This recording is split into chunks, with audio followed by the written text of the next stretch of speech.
Welcome to the end of the trilogy that we've all been waiting for. So I've modified my computer to work as a hopefully successful sous vide cooker. So all that's left to do is give it a test. Let's cook a steak, shall we? I mean, it's kind of a lame trilogy anyways. It's not quite up there with Star Wars or Men in Black. Well, maybe the Star Wars sequel trilogy. Anyways, for those of you who didn't see the first two parts of this series, let me get you up to speed. So first, I used an AIO to heat up a water bath and used it as a sous vide cooker. That did not work. Then I went all out and built a custom water cooling loop on both the CPU and GPU. I put thermoelectric peltier coolers in there, 3D printed mounds, the whole thing. So that brings us to today, where we're going to test it out. Let's do some cooking. I filled up the reservoir and switched it on, making sure to shake it a little bit to bleed the loop. And it's looking pretty good. Not bad for my first custom water cooling loop. That's also a kitchen appliance. Anyways, here's how the first test went. Oh, we're getting video. We have video. The graphics card works. CPU diode 23 degrees, GPU diode 21 degrees. This thing is frosty. It's not quite frosty, but it's cold. So let's run a stress test and see what happens. I've just launched furmark to stress test the GPU while I'm stress testing the CPU. And our GPU temp has just hit 95 degrees. So hopefully that should mean that our water coming back in is going to be getting a little warm. We got it up to 50 degrees Celsius, which is pretty warm, but that's only barely enough to reach temperature, and it took about 2 hours. So not quite there. I decided to swap my thermoelectric Peltier module things from 5 volts over to 12 volts. And while I was at it, I swapped my piddly little 350 watt power supply for a more substantial 500 watt model, as my rough calculations told me that the voltage should be really pushing it at 350. And I didn't want to max out my power supply. So here's the Sous-vide PC V2.1. Let's hope it works this time. Alright, so here we are with the revised version of the Sous-vide PC V2. And it is about 36 degrees today. We're in the middle of a heat wave. However, our CPU diode is sitting at a nice chilly 15 degrees, and our GPU diode is sitting at 12. That does mean that our Peltier modules, when volted up, are really doing their jobs. So let's ramp this thing up, throw on furmark and stress test, and let's see how hot it gets, then throw some steak in here. Alright, so furmark's running, I've got my CPU stress test running, my GPU stress test running, our GPU is now pinned at 95, and our CPU is at 30. Let's go.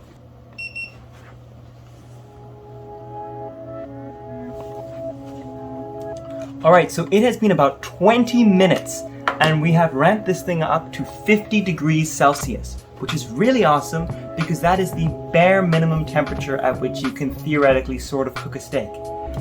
So, after a couple weeks of tests and making everything perfect and making it all good and stuff, I'm actually going to chuck a steak in this thing and we're going to cook it. Let's go. So, I've got these fast fry steaks. They're barely considered steak, but they are very thin, which means I think they will cook faster. So I'm just going to put that in the bag. Super hygienic. Now let's add some herbs for extra flavor. Fresh rosemary in the bag. Sea salt in the bag. Pepper in the bag. And some thyme because, I don't know, we need more green. Smells somewhat seasoned. It actually looks kind of nice, like something you find at a high-quality French bistro. Now, I've sealed the bag. I want this to be airtight, so I'm going to now breathe it all in. Breathe in the raw steak. I'm going to breathe in the pepper, is the worst part. But...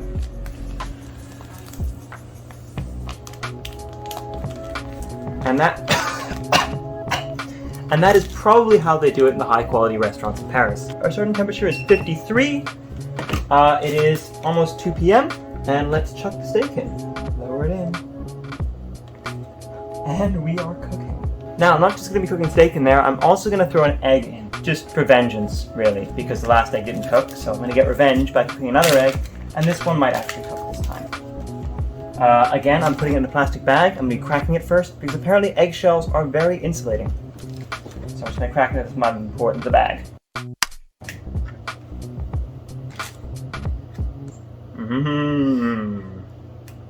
Eggy. That is eggy. But we now have a sealed egg in a bag, and let's just put that in with our steak. throw that on top, and I'm just gonna grab something to weigh that down, and I'm just gonna weigh it down with this jar. Ooh, is the computer not running now? Fuck. Oh. Did you drip? I don't know. I think we might have just killed our GPU.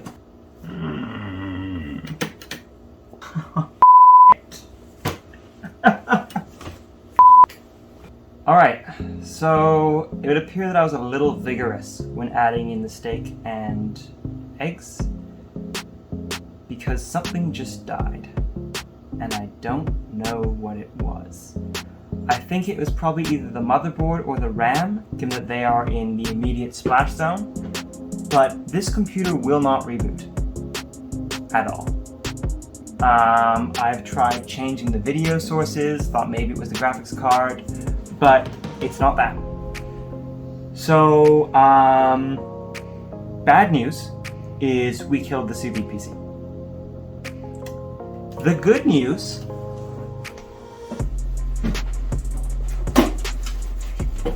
is that I have a backup. This computer is identical on the inside.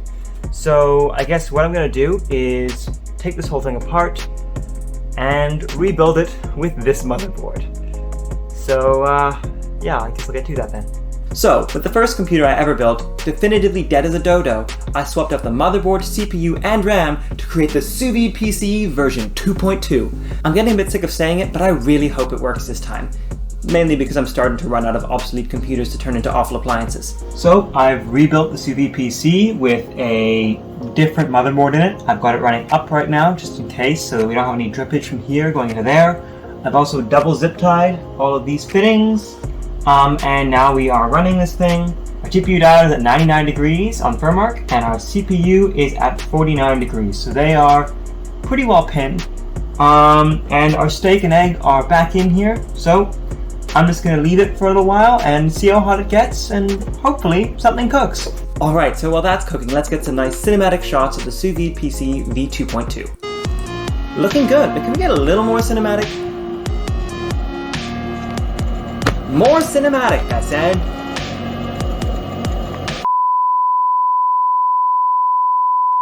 Alright, so we've been running for about 2 hours now, and I've noticed the computer has turned off and is not turning on again.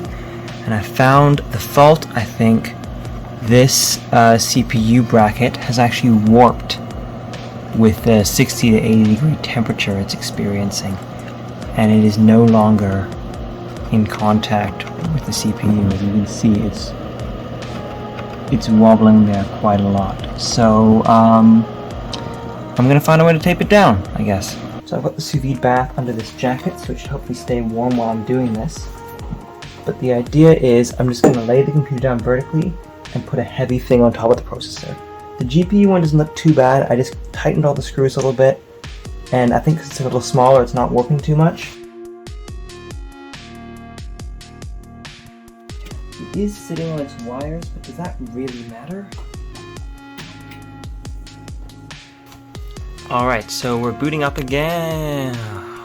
Damn it.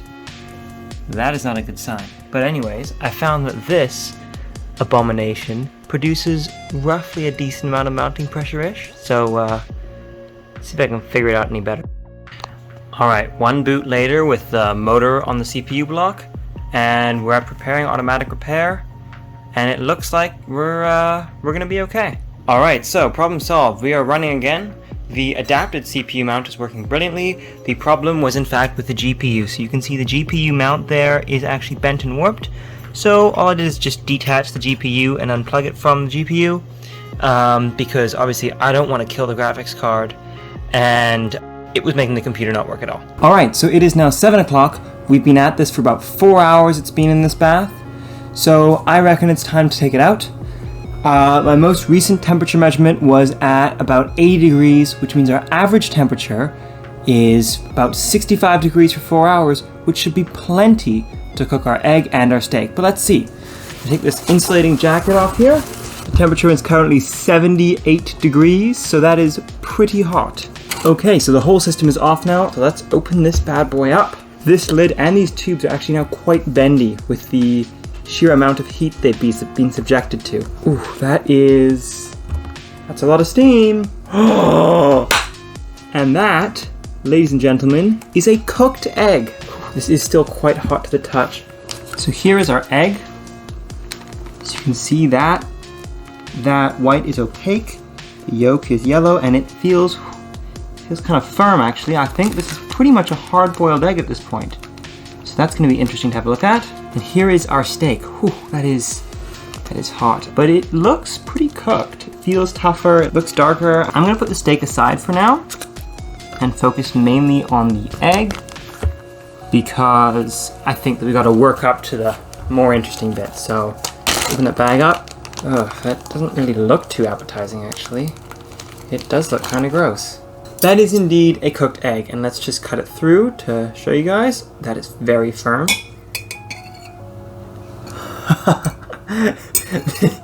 This is a very, very, very cooked egg. Cooked for 4 hours in the Sous-vide PC. I mean, what else can I say? That worked. Now for the moment we've all been waiting for, the steak.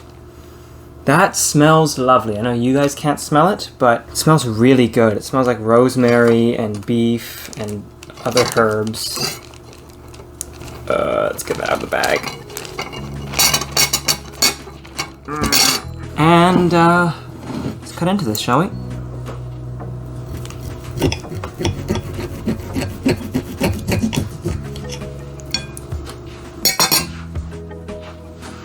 I mean, it's a thin steak, but that is definitely cooked.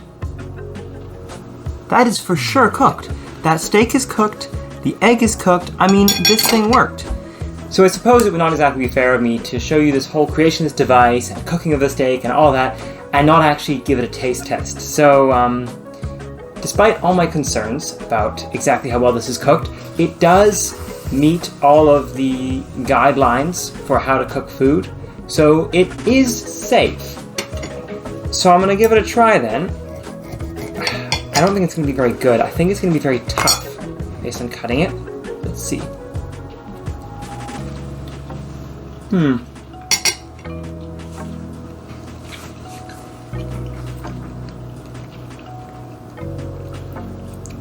Definitely very well done. It is quite chewy.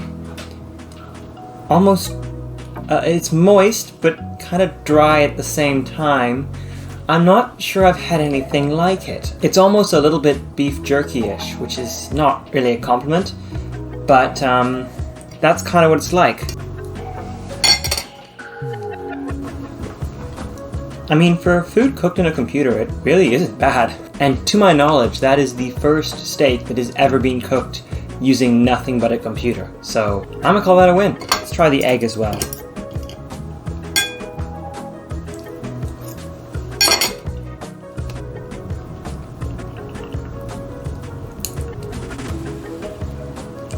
Oh, that egg is not very good.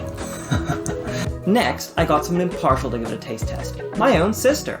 So this is George, my sister, and she's gonna be reviewing the steak that was cooked on a computer for 4 hours. My first thought, it looks gross. Kind of looks like rat roadkill. It does not look that bad. It does. It's gray and it's very tough as well. It's a little tough, but that just helps. And it's with sitting in a pile of water. It looks not exactly like a fine delicacy, but it is. I somewhat trust my brother, and so I'm going to put this piece of meat in my mouth that I'm not very trusting of.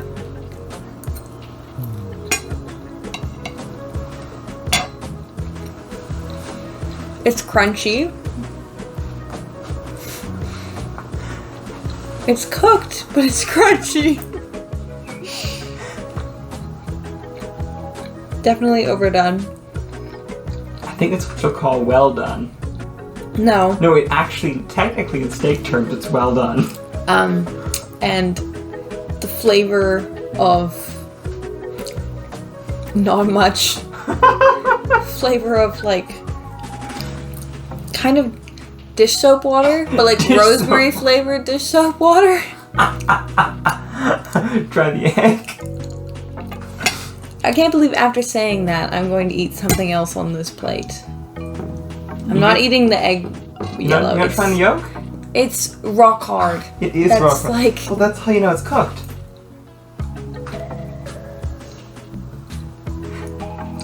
don't know what it is with the egg, but the egg does not taste good. So if you were in a fancy French restaurant, how much would you pay for this meal? Negative 60 cents, maybe less. It stayed down, so that's saying something. The egg was definitely gross. The steak was not good. Please don't do that again. That actually turned out alright. We cooked steak in a computer and got raving reviews from the critics. And with the power of tech cooling, I was actually able to achieve sub-ambient cooling for both the CPU and GPU, at least at idle. Anyways, I'm proud of this cantankerous contraption, and after all, that's the goal, isn't it? So, that marks the end of the story of the Sous-vide PC. Or does it? Tune in next week where we'll find out.